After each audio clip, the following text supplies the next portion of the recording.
నమస్తే అండి అందరికీ. Welcome our channel NB agriculture vlogs. ఈరోజు ముచ్చట ఏంది అంటే, ఈరోజైతే మన రాగిన్నైతే కోతైతే పెట్టినాము.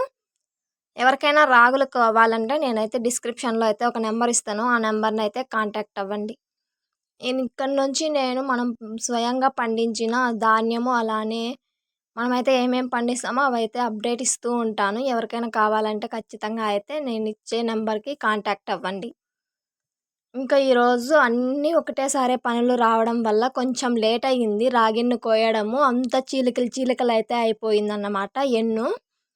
దీంట్లో కూడా 2 రకాలుంటాయి. చీలికి రాగి అనేసి, పిడస రాగి అనేసి. మేమైతే పిడస రాగులైతే ఇత్తనం అయితే జేసినాము. కాకపోతే అది నారు రావడం లేట్ అనేసి వేరే వాళ్ళ నారు తెచ్చైతే నాటినాము. ఇంక ఈరోజు పొద్దున్నేనైతే రాగి చేను కోత అయితే పెడుతున్నారు. సో, అందుకని చెప్పేసి మార్నింగ్ అయితే అదిగోండి భోజనం అయితే తీసుకెళ్తున్నాను. మా అమ్మ వాళ్ళు 7 కంతా అయితే కోతకైతే వెళ్ళిపోయారు. ఇంక నేనిప్పుడు పోయేసరికి 9 అయితే అవుతుంది.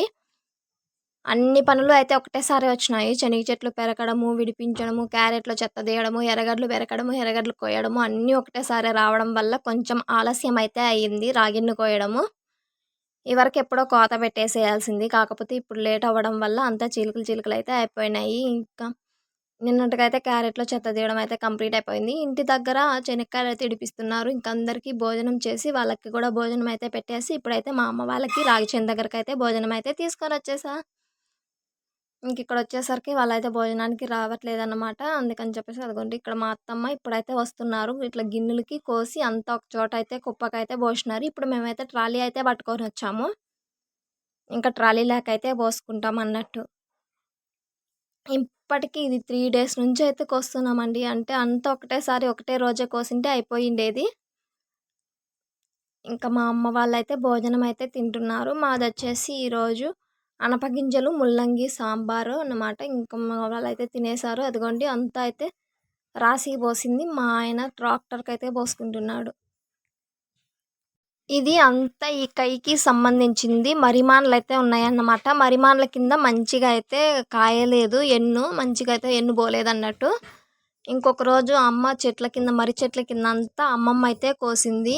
అది కూడా 10:00కొచ్చిందన్నమాట. ఇంకా మధ్యాహ్నము ఈవినింగ్ 6 దాకా అట్లా అయితే కోసింది. ఇంకా ఆ రోజైతే అయిపోలేదు. మళ్ళీ ఇంకొక రోజు మాకు క్యారెట్‌లో చెత్త తీయడానికి వచ్చిన వాళ్ళని పెట్టుకొని మార్నింగ్ 7:00కొచ్చి ఈవినింగ్ 5 దాకా అయితే ఉన్నారన్నట్టు. మధ్యాహ్నము 1 గంటకి ఆ మధ్య క్యారెట్‌లో చెత్త తీయడం అయితే అయిపోయింది. ఇంకా ఆ తర్వాత 5 దాకా అయితే రాగిని అయితే కోసినాము. ఇంకా ఆ రోజు కూడా అయితే అయిపోలేదు. ఇంకా నెక్స్ట్ డే అయితే కొంచెం అలుపుగా ఉందని చెప్పేసి ఇంటి దగ్గరే ఉండిపోయి వేరుశనక్కాయలు అయితే ఇడిపించుకున్నాము. ఇంక ఈ రోజు అయితే వచ్చినామన్నట్టు. ఈరోజుకైతే మొత్తానికి అయిపోయింది. ఇంక రాగిని కోయడం అయిపోగానే మా అమ్మమ్మ వాళ్ళు రాగితాలైతే ఆవులకి కోసుకున్నారు. అత్తమ్మ ఒక మోపు, మేము ఒక మోపు అయితే కోసుకున్నాము. ఇంకా ఇంటికైతే బయలుదేరిపోతున్నామండి. ఇది కూడా ఇప్పుడు 12కంతా అయిపోయింది. ఇంకా 2 దాకా టైం ఉంది కాబట్టి మా అత్తమ్మ ఇంకా శనక్కాయలైతే విడిపించుకుంటది అన్నట్టు. అదిగోండి మొన్న తోలుకొనొచ్చిన రాగిన్నైతే అంతా బండకైతే తోలేసాము. ఇప్పుడుదొచ్చి తోలుకొనొచ్చి బండ మీద అయితే విడిచేస్తున్నాము. ఇంకా ఇలాంటి మరెన్నో అప్డేట్స్ కోసం మన ఛానల్‌ని లైక్ చేయండి, షేర్ చేయండి, సబ్స్క్రైబ్ చేయండి.